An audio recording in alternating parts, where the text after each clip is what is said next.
Hey, Buttercups.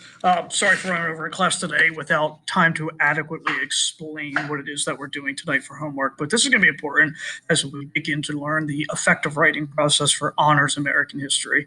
Not to discredit or dismiss what you've been taught before now, but we're going to do things maybe differently, but at least a consistent way where I'm going to give you structured ways to answer a question. So one of the writings that we're going to do this year are called short answer questions. These are not essays. At best, I would say that they're very small paragraphs, but these are ways for you to show me your stuff. Okay, and I'm going to explain and give you guidance and guidelines and what these look like. But this is an important skill as we continue to up the expectations for dumplings that we need to do more writing and we need to do more effective writing. So these are open-ended questions that there could be many different right answers to. So it's not about you coming up with one word and you're right or wrong. There are a few possibilities, and it all depends on how you support your answer. So let me go through the basics of it. These are open-ended questions. Okay, all of our short answer questions are going to be in the same way. Briefly explain something. Now, they could go any number of ways from there, but they're all going to begin briefly explain. So what this means is that I'm going to structure this that our answers must be 3 sentences each. So that's why I said a short paragraph. 3 sentences are our answers. Okay, at the beginning of this year, at the beginning of this course, there's no wiggle room. 3 sentences, not 4, not 2, but 3. So the key here is that you're going to answer the question, but you also have to bring up a little bit or provide a little bit of evidence to support your answer. So here's the way that I've taught this before with the AP students, and it's been pretty effective. Okay? We use an acronym, and I call it the ACE method, ACE, and each of those letters is going to stand for a one sentence within our answer. So it gets kind of confusing with acronyms, but let's dive in.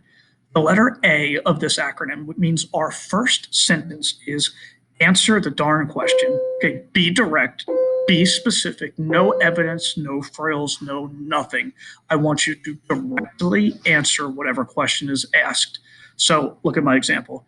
Briefly, I picked something that I thought we might remember from American A. Briefly explain how technology impacted the Gilded Age economy.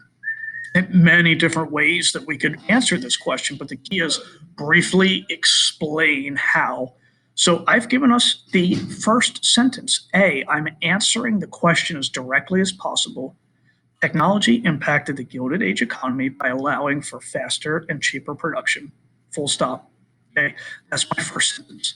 That's not going to be enough to earn us the credit here because you're not briefly explaining anything. You're merely identifying. So our second sentence, this is the C in our acronym, is cite evidence.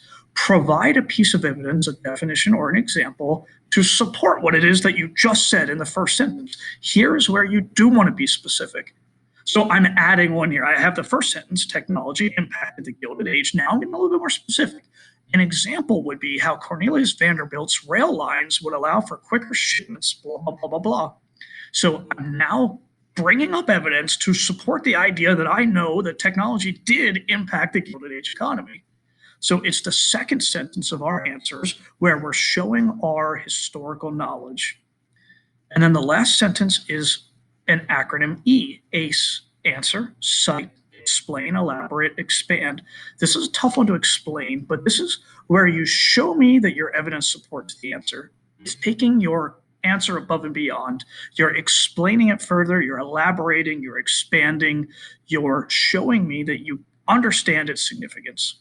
So my last sentence remains, or my first 2 sentences are going to be the same, but now it's going to say this is significant because it lowered the prices for consumer products and it created economic hardships for farmers because of price fixing and monopolization. Don't be intimidated if you don't remember all of that. I'm just merely coming up with an example that some of us may remember. So here's my short answer. It's 3 sentences. I answered the question, I cited a piece of evidence, and I explained how the evidence is best going to be used to support your answer. And then I have down here an analogy of a trial. Okay, your A sentence, the first sentence, you're guilty. Your C sentence, here's a piece of evidence to show that you're guilty. There was somebody that looked like you committed the crime. Your E, explain how that evidence shows